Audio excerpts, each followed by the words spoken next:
अंतिम योनि पर ला।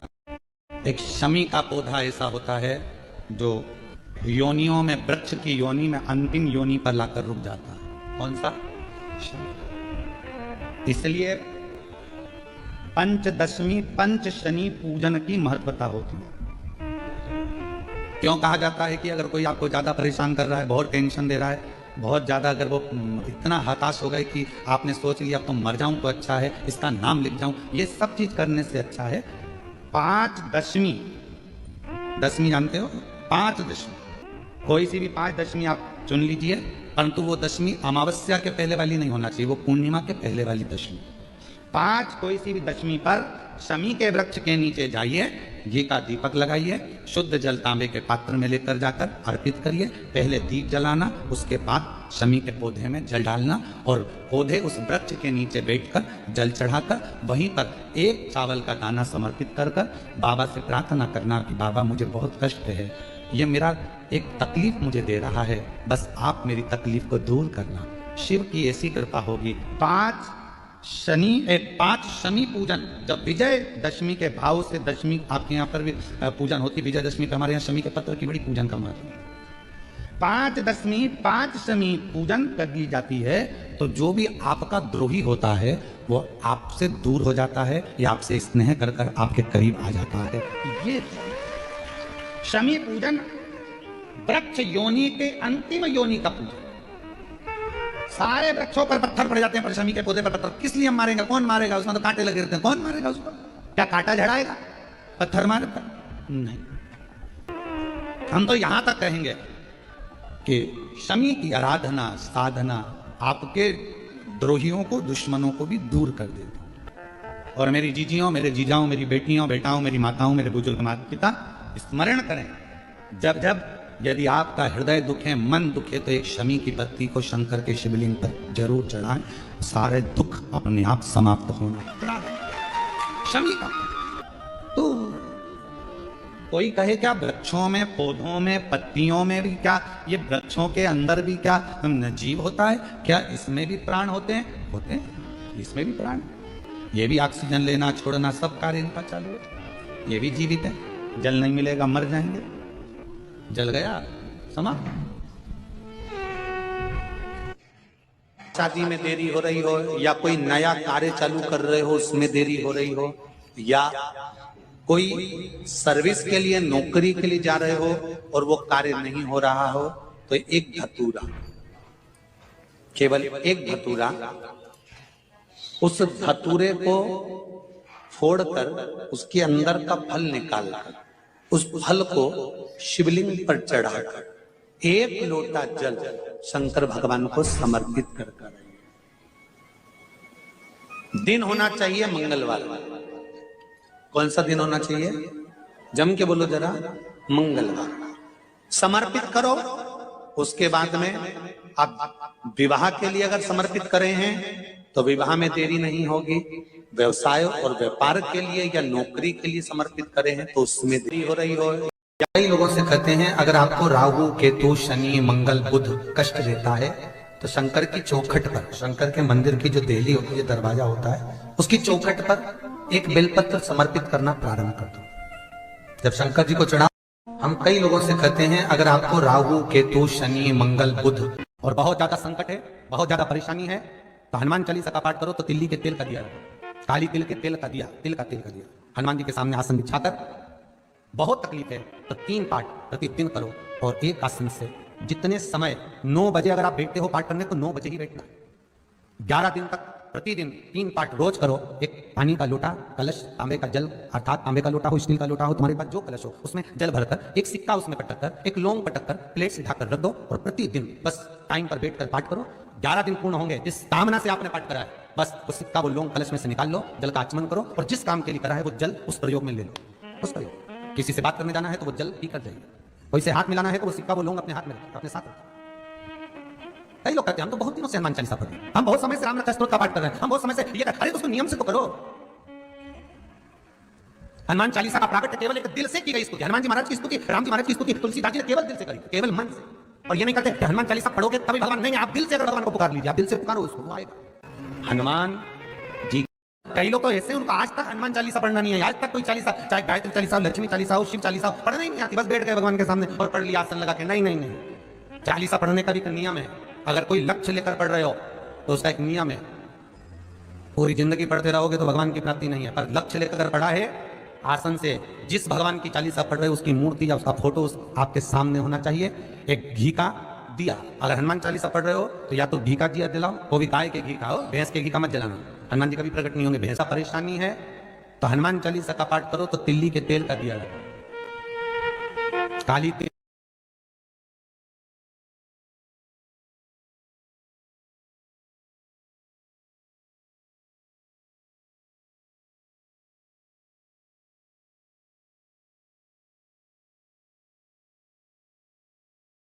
के तेल का दिया, तिल का तेल का दिया हनुमान जी के सामने आसन बिछाकर तो 3 पाठ प्रतिदिन करो। और एक आसन से जितने समय 9 बजे अगर आप बैठते हो पाठ करने तो 9 बजे ही बैठना है। 11 दिन तक प्रतिदिन 3 पाठ रोज करो। एक पानी का लोटा, कलश, तांबे का जल अर्थात तांबे का लोटा हो, स्टील का लोटा हो, तुम्हारे पास जो कलश हो उसमें जल भरकर एक सिक्का उसमें पटक कर, एक लौंग पटक कर प्लेट से ढककर रख दो और प्रतिदिन बस टाइम पर बैठकर पाठ करो। 11 दिन पूर्ण होंगे, जिस कामना से आपने पाठ करा है बस वो सिक्का, किसी से बात करने जाना है तो वो जल पी कर जाइए, कोई से हाथ मिलाना है तो वो सिक्का, वो लौंग अपने हाथ में अपने साथ रखिए। कई लोग कहते हैं हम तो बहुत दिनों से हनुमान चालीसा पढ़ रहे हैं, हम रामनाथ स्तोत्र का पाठ कर रहे हैं, हम बहुत समय से ये, अरे दोस्तों नियम से तो करो। हनुमान चालीसा केवल एक दिल से की गई स्तुति, हनुमान जी महाराज की स्तुति, राम जी महाराज की स्तुति तुलसीदास जी ने केवल दिल से करी थी, केवल मन से। और ये नहीं कहते कि हनुमान चालीसा पढ़ोगे तभी भगवान, नहीं, आप दिल से अगर भगवान को पुकार लीजिए, आप दिल से पुकारो उसको, वो आएगा। नियम है महाराज, बहुत ध्यान दीजिएगा। पंचमुखी हनुमान का एक स्मरण, पंचमुखी हनुमान का एक भाव महाराज, जैसे बहुत ज्यादा तकलीफ अगर व्यक्ति को हो गई है, बहुत कष्टमय जीवन चल रहा है, हार गए, तकलीफमय जीवन चल रहा है, तो पंचमुखी हनुमान का एक शिव महापुराण का और स्कंद पुराण का एक बड़ा सुंदर मंत्र है। उस मंत्र को आप सब एक बार हमारे साथ में बोले, ओम नमो हनुमते रुद्र अवताराय सर्व शत्रु संहारणाय सर्व रोग हराय सर्व वशीकरणाय रामदूताय स्वाहा। बस इस मंत्र को हाथ में काली तिल लेकर, एक जौ लेकर और गूगल लेकर, थोड़ा सा उसमें गाय का घी डालकर, कंडे को या अग्नि को जलाकर इस मंत्र का 11 बार 21 बार जाप कर कर अपनी कामना कर कर छोड़ दीजिए।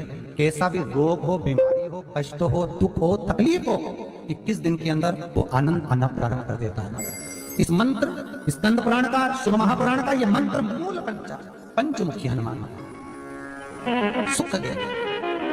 और एक और चीज याद रखिए हमारा, यदि कोई काम के लिए जा रहे हो, कोई व्यापार के लिए जा रहे हो या नौकरी करने के लिए जा रहे हो और लगी नहीं रही, बहुत तकलीफ पा रहे हो, सर्विस ही नहीं लग रही, बहुत कष्टमय हो गया, तो निवेदन करूंगा 5 पीपल के पत्ते पर बेसन के 5 लड्डू घर में बने हुए, गाय के घी के 5 लड्डू रख लो, उस लड्डू के बीचों बीच एक आटे का दिया और उसमें तिल्ली का तेल डालकर इसी मंत्र का प्रयोग करके पंचमुखी हनुमान का किसी भी हनुमान के मंदिर में जाकर, दक्षिण मुखी हनुमान के मंदिर में जाकर उसको रख कर जाइए। इसके बाद आप उस काम के लिए जाइए, आपका काम सफल हो जाएगा। आपको किसी को नहीं कहना पड़ेगा कि हाथ जोड़ना नहीं पड़ेगा, किसी के पाँव नहीं पड़ना पड़ेंगे, तुरंत काम। बस इस मंत्र का स्मरण कर कर पंचमुखी हनुमान का भूतेश्वर जो मंत्र है वो सुख देंगे, आनंद देंगे। आप कोई बहुत बड़ा काम करने जा रहे हो, बहुत बड़ा यज्ञ अनुष्ठान, विवाह, शादी आदि कार्य फंक्शन करने जा रहे हो, 4 दिन 8 दिन के लिए आप घर से बाहर जा रहे हो और आपको लगता है कि घर में ताला कैसे लगाएं, तो निवेदन है एक तांबे के कलश में जल भर लीजिए और जल भरकर उसमें थोड़ी सी काली तिल डाल दीजिए, भूतेश्वर शिव का नाम लेकर। कौन से शिव का? भूतेश्वर, शमशानवासी भूतेश्वर शिव का नाम लेकर काली तिल डाल दीजिए, कलश को प्लेट से ढक दीजिए, घर के किसी भी भाग में उसको रख दीजिए। उसके बाद आप चले जाए। किसी की सामर्थ्यता नहीं है कि उस घर में कोई पांव रखे, किसी की सामर्थ्यता नहीं है। और अगर कोई भूले से पांव भी रख दिया तो 22 दिन या 21 दिन के अंदर उसको, जैसे लोगों को हवा आती है, बस उसको चक्कर आना चालू हो, बाल खोल खोल के घुमा मिलेगा। शास्त्र प्रमाण करता है हमारा भूतेश्वर शिव। ये कलश जो होता है ना, जल का जो पात्र होता है, ये साधारण नहीं होता, सहज नहीं होता महाराज। जैसे आज आपने मेरी लाज रखी, रक्षा करी और किसी को आने नहीं दिया, विनती स्वीकार करना। आपका जल पात्र भूतेश्वर के नाम से काली तिल से जहां रखा जाए उस ग्रह में कोई प्रवेश ना कर पाए। शिव जी ने वचन दे दिया, मेरी चंडियां 64 योगनियां डाकनी पिशाचनी चुड़ैल और भूत इस कलश के विराजमान होते ही सर्वस्व फैल जाते हैं, फिर अंदर कोई नहीं आ सकता, भीतर प्रवेश नहीं हो सकता। लगे तो उन्होंने हनुमान जी से कहा कि तुम क्या चाहते हो? हनुमान जी बोले मेरे को जाना है, क्योंकि जहां राम वहां हनुमान। हनुमान जी जब कहने लगे कि मेरे को जाना है, तो राम जी महाराज बोले नहीं नहीं हनुमान, तुझे सबसे ज्यादा प्रिय क्या है? तो कह राम।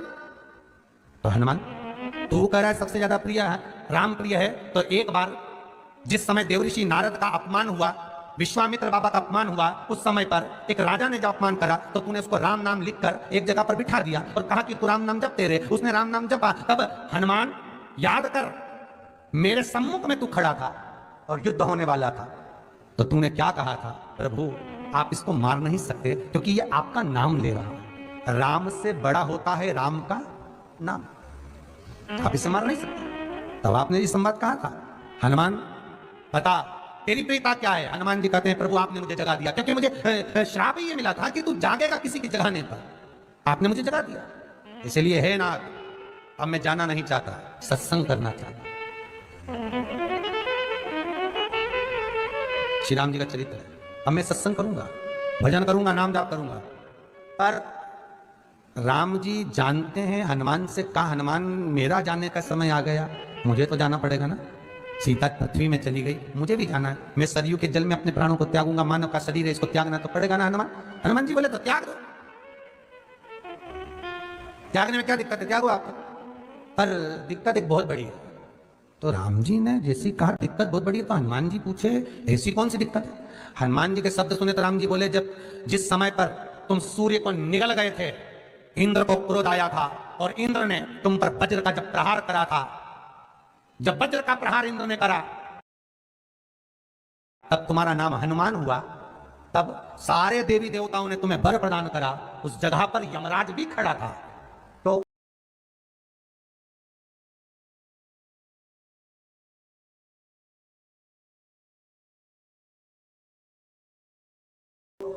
यमराज ने तुम्हें वर दिया था कि जहां हनुमान होगा वहां यमराज नहीं होगा। अब दिक्कत यह है कि मुझे प्राण त्यागना है और तू मुझे एक मिनट के लिए नहीं छोड़े तो यमराज आएगा कैसे? दिक्कत वहां अड़ी पड़ी है।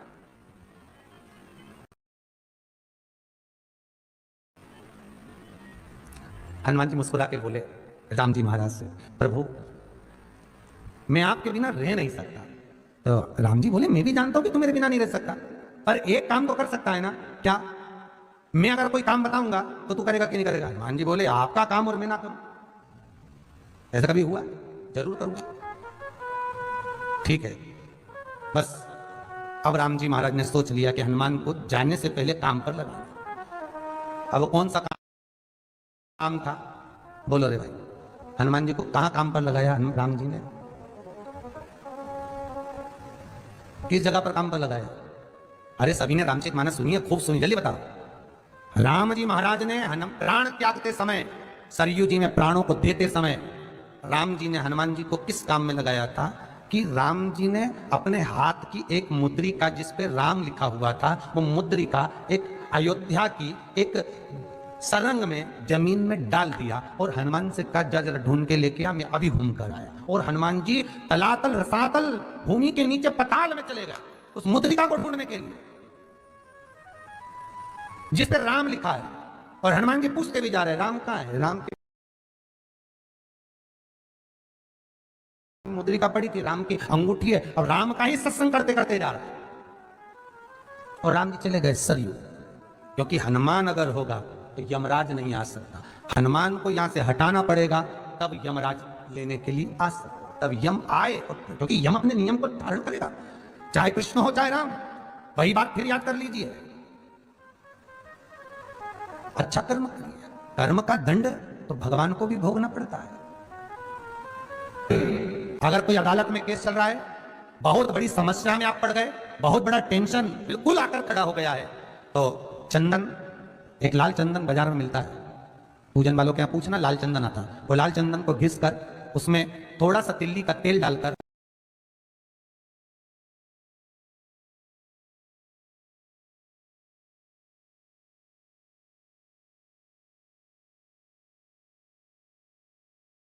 महाराज हाथ में चंदन को लेकर शिवलिंग पर लगाएं और बड़ के पेड़ के नीचे, बड़ के जड़ में जाकर बटकेश्वर महादेव का नाम लेकर उस चंदन को लगाएं। उसी चंदन का हाथ किसी रुमाल पर लगा लीजिए और उस रुमाल को जेब में रखकर, कोई बहुत ज्यादा दिक्कत और परेशानी है,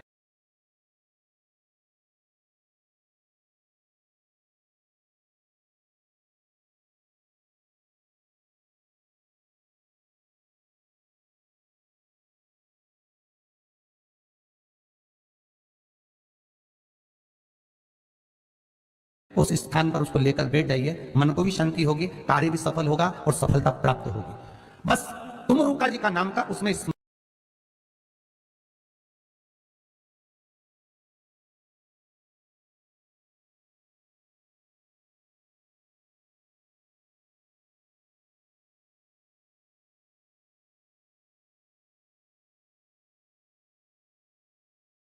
करना है। कोई सहज नाम नहीं है। फिर निवेदन करूंगा, नारी अगर बच्चे को जन्म देती है और बच्चा 4 महीना 6 महीने तक गर्भ में रहता है, उसके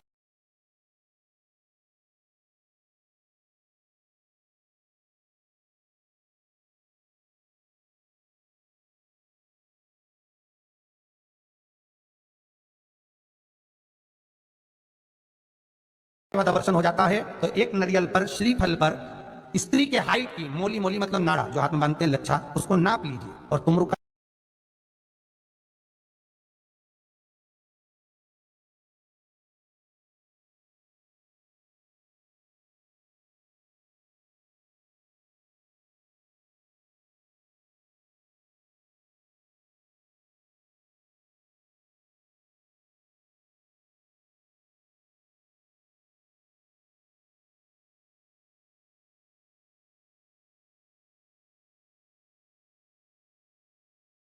जी का नाम लेकर उस नारियल पर लपेटकर अपना नाम और गोत्र बोलकर शंकर जी के शिवलिंग के पास में जो जलाधारी होती है चारों तरफ शिवलिंग के पास में वहां रख दीजिए।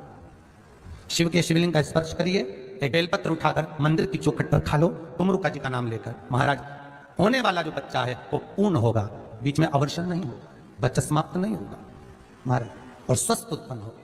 ये तुमरुका जी का नाम जीवन में सुख की अनुभूति कराने वाला है, आनंद की अनुभूति कराने। कई माताएं कहती है, गुरुजी हमने सफेद आंकड़े की जड़ बांधी और मान लो संतान हुई, और कई ऐसी हैं जिन्होंने बांधी और तो नहीं हुई है, तो उसके लिए भी ध्यान रखिएगा।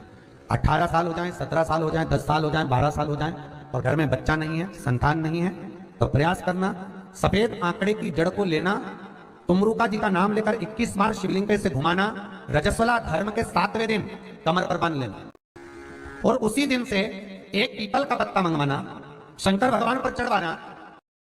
पीपल के पत्ते को गौ माता के दूध में उसको उकलवाना, ठीक है, उकलवाकर ठंडा करवाकर पत्ते को बाहर ठंडा करने में लगभग 8 दिन 15 दिन उस दूध का पान कर कर फिर विश्राम करें। महाराज संतान की प्राप्ति, संतान अवश्य प्राप्त हो। पीपल के वृक्ष में स्वयं मेरे भगवान शिव आनंद वास निवास, भोलेनाथ स्वतः निवास कर रहे हैं। केवल एक पीपल के वृक्ष में इतना सुंदर लिखा पद्म पुराण में कि 52,000 ब्राह्मण का एक साथ निवास पीपल के वृक्ष में होता है, एक साथ निवास। शंकर का एक अवतार श्री हनुमान जी महाराज। हनुमान जी महाराज को 3 तरह की माला समर्पित होती है, एक आंकड़े के पत्ते की, दूसरी बेलपत्र के पत्ते की, तीसरी पीपल के पत्ते की। ये 3 तरह की माला जब शंकर हनुमान जी महाराज को समर्पित होती है, आंकड़े की माला महाराज, आंकड़े के पत्ते की जो माला होती है, ये माला कार्य की सिद्धि के लिए होती है। इसमें एक एक आंकड़े के पत्ते पर सीताराम लिखा जाता है, मात्र एक पत्ता ऐसा होता है जिस पत्ते पर सीताराम नहीं लिखा जाता। 108 पत्ते में से एक पत्ता, बस उस पत्ते को हथेली में रखकर उल्टा हाथ आपको रखना है और अपनी कामना कर कर उस पत्ते को बांध देना है। ये जरूरी नहीं है कि 25 के बाद बांधो, 50 के बाद बांधो या 100 के बाद बांधो, आपकी मर्जी पड़े, उस खाली पत्ते को कहीं पर भी बांध दीजिए और उस माला को अपनी कामना कर कर श्री हनुमान जी महाराज को समर्पित कर दीजिए। माला जब हनुमान जी को चढ़ जाए तब एक घी का और एक तेल का दिया हनुमान जी के सम्मुख में लंबी बाती का लगा देना है महाराज, एक घी का एक तेल, और अपनी कामना कर कर आप आ जाइए। आपकी वो कामना 2.5 महीना या 3 महीना, इससे ज्यादा नहीं जाएगा, वो कामना बाबा पूरी करेगा, क्योंकि शिव और हनुमान ये सब एक ही स्वरूप है। अगर व्यक्ति के जीवन में बहुत भारी रोग